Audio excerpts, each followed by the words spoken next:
চলো আজ তোমাদের সাথে একটা গৃহপ্রবেশ বাড়ির মেনুতে কি কি ছিল শেয়ার করি। প্রথমে দিয়ে গেছিল পনির পাসিন্দা, যেটা খেতে খুবই ভালো লেগেছে আর এটা ইউনিক স্টাইলের ছিল। অন্যান্য পনির পাসিন্দাগুলো এতদিন খেয়ে এসেছি, ভেতরে ধনে পাতা আর পুদিনা পাতার স্টাফিং, এটাতে না বিটরুট ছিল, যার জন্য খেতে কিন্তু ইউনিক লেগেছে। তারপরে চলে এসেছিল বাঙালিদের মোস্ট ফেভারিট একটা কম্বিনেশন, যেটা হলো মটরশুঁটির কচুরি সাথে আলুর দম।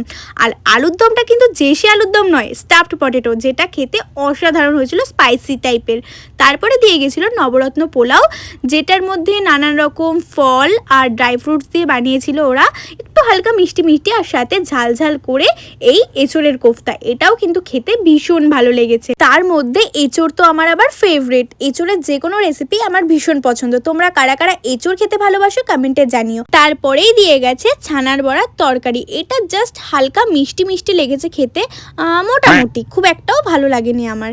দেন ছিল চাটনি আর পাঁপড়। চাটনিটা কিন্তু আমের চাটনি, টক টক মিষ্টি মিষ্টি, খুব সুন্দর খেতে। খেতে এরই মধ্যে পাতে পড়ে গেছে নলেন গুড়ের রসগোল্লা আর সাথে সন্দেশ। ব্যাস, খাওয়া কমপ্লিট, হাত ধুয়ে নিলাম, জোয়ান নিয়ে বাড়ি চলে এলাম।